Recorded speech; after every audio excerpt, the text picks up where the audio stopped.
donner simplement des réflexions, rien de plus que ça. Et là, j'étais à Paris, et puis je passe dans le métro, et je vois une station de métro entière qui est en préparation de travaux, qu'elle est complètement à refaire. Et il m'est venu une réflexion, parce que je connais très bien comment fonctionnent les marchés dans ce domaine-là, et je sais que tous les marchés publics de cette sorte, dès qu'il s'agit de gros sous, et là on parle déjà de millions d'euros, pour refaire une station de métro, systématiquement ce sont des contrats officiellement, pour respecter la loi, c'est présenté au public comme un appel d'offres et tout le cinéma. Mais en réalité, ça se négocie à l'intérieur des loges franc-maçonnes et les chiffres sont toujours faussés. C'est-à-dire qu'en fait, il y a des arrangements pour grossir exagérément les chiffres, et c'est comme ça que tout le monde touche sa commission.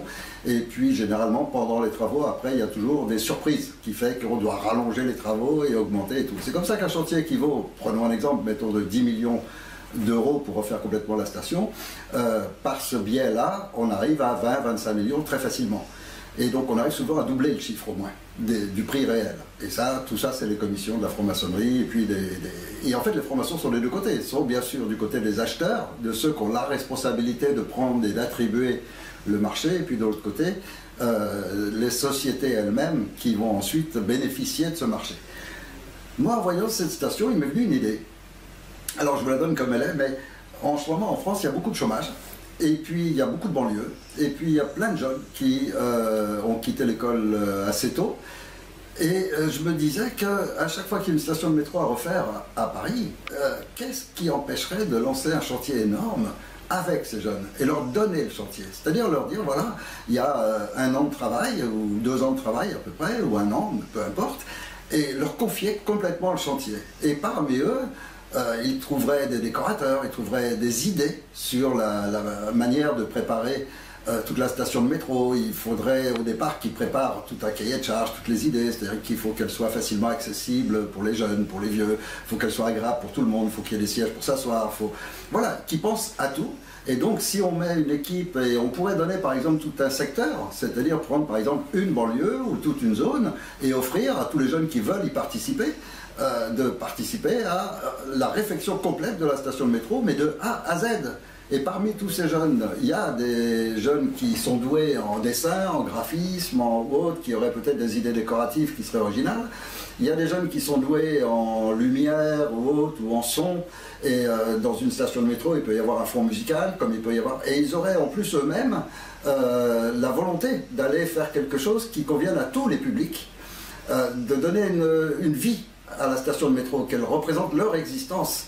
Et en même temps, ça permet à une multitude de jeunes de toucher tous les domaines. La maçonnerie, la décoration, le graphisme, mais aussi les concepts généraux, les sièges, jusqu'au revêtement, enfin vraiment absolument tout. Et ça permettrait pas mal de choses. D'abord, ça permettrait à plein de jeunes qui aujourd'hui sont désœuvrés d'avoir du boulot, pour lequel ils seraient bien sûr bien payés, puisque c'est la même chose que si ça avait été confié à une grosse entreprise, sauf que ça coûterait bien moins cher. Ça permettrait à tous ces jeunes de s'organiser entre eux, et de voir celui d'entre eux qui négocie bien, par exemple, pour obtenir des fournisseurs les meilleurs tarifs. Ça permettrait parmi eux d'en avoir qui savent bien dessiner géométriquement et donc de commencer à s'approcher du métier d'architecte. Ça permettrait d'avoir ceux qui sont capables de contrôler les travaux parce qu'ils ont un peu plus de connaissances et d'organiser le travail des autres. Je veux dire, il y a tous les postes de travail possibles qui peuvent décider à organiser entre eux. C'est un enrichissement professionnel. C'est un enrichissement, bon, d'argent bien sûr, d'avoir un métier, de travailler, etc. Mais je veux dire, c'est un enrichissement personnel, c'est un enrichissement culturel aussi, parce qu'on mettrait avec tous ces jeunes, admettons qu'ils soient 100, 200, 300, on mettrait avec tous ces jeunes, par exemple, une dizaine ou une vingtaine de retraités, des gens qui ont travaillé toute leur vie dans le domaine et qui pourraient leur servir d'appui et de conseil permanent, c'est-à-dire un vieil architecte, par exemple, qui va se mettre pendant 1 an à disposition, au lieu de se contenter de sa retraite, se lui faire un salaire en plus, il dira pas non, et il y en a plein de vieux qui ont des savoirs qui serait dommage de perdre. Et donc des gens qui ont travaillé à la maçonnerie, qui savent faire un béton, et il y a plein de façons de faire un béton, mais des gens qui ont travaillé toute leur vie là-dedans savent. Et donc mettre quelques personnes comme ça à la retraite, qui aujourd'hui ne vivent pas dans les conditions formidables, et puis beaucoup de gens n'ont pas envie de rester sans rien faire, de participer avec ces jeunes à la réfection complète d'une station de métro, permettre à tous ces jeunes de bénéficier du savoir de ces anciens, permettre aussi de créer un lien où la réalité du monde se replace. C'est-à-dire qu'en fait, la réalité du monde, ce sont à chaque fois une génération qui transmet un savoir à une nouvelle génération. Et donc, il y a un respect qui s'établit. Il y a une forme il y a des vieux, par exemple, qui vont arriver d'un quartier où ils ne sont pas du tout en liaison avec des jeunes des banlieues. Il va se retrouver avec des jeunes de banlieue et puis il va complètement changer de mentalité par rapport à eux, parce que pour l'instant il est influencé par la télé, etc. Tout un tas de mensonges, de fausseté qu'il a. Et on pourrait donc créer vraiment sur une année, et puis à la fin d'un exemple comme ça, d'une station qui serait vraiment représentative d'un nouvel esprit, d'un nouveau génie, d'un nouveau graphisme, de tout un nouveau concept, et qui appartiendrait à ces jeunes, et qui se terminerait par une stèle qu'on mettrait à l'intérieur de la station, une grande plaque de cuivre, etc., où voilà, on participait alors dans l'architecture et aux travaux de préparation, un tel, chacun ayant son nom, etc., et que tous les noms de tous ceux qui ont participé à cela figurent et soient là pour toujours. Et ils seront contents, quand ils passeront dans cette station, de voir leur nom, comme leurs enfants seront fiers que leur père ait participé, comme...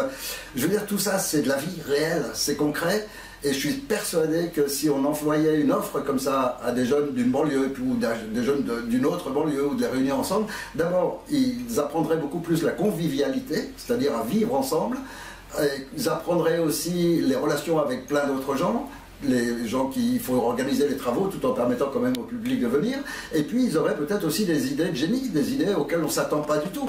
Par exemple, aujourd'hui, un paralytique qui veut prendre le métro, il arrive avec sa chaise roulante, il n'y a aucun moyen pour lui d'accéder, c'est des marches de partout à le métro, et il n'y a aucun accès pour eux. Peut-être que ces jeunes vont trouver un truc de génie et se dire, ben, l'escalier on va transformer, on va mettre une rampe là, un système électrique ou de remonter par là, enfin j'en sais rien, je ne sais pas si c'est possible, mais peu importe, peut-être qu'eux, ils vont trouver quelque chose. Et donc il y a plein d'innovations qui sont en latence, et qui pourraient jaillir de tous les esprits de tous ces jeunes qui tout d'un coup se retrouveraient avec une mission à remplir, et je suis persuadé qu'on aurait un résultat qui serait tout à fait original, tout à fait personnalisé, vivant, et que ça coûterait beaucoup moins cher que les arnaques permanentes dans lesquelles on vit. Alors je me demande pourquoi est-ce qu'il n'y a pas de gouvernement sain en France? Pourquoi il n'y a pas un fonctionnement de ce genre? Parce que c'est évident, et là je viens de prendre un exemple en pensant à ça, mais demain ça peut être des ponts, ça peut être des routes, ça peut être des bâtiments publics, ça peut être la réfection de bâtiments, d'immeubles et tout. Il y a tout un travail à faire en France, et on n'utilise jamais les gens adéquats pour le faire, et on n'utilise jamais le génie de la jeunesse. Or aujourd'hui en France ce serait parfaitement adéquat. Donc c'était juste une petite réflexion personnelle que j'ai eue en voyant cette station de métro et en sachant par avance que ça va être un truc dans les normes, de trucs, machin, et que ça va coûter le triple de ce que ça devrait coûter normalement.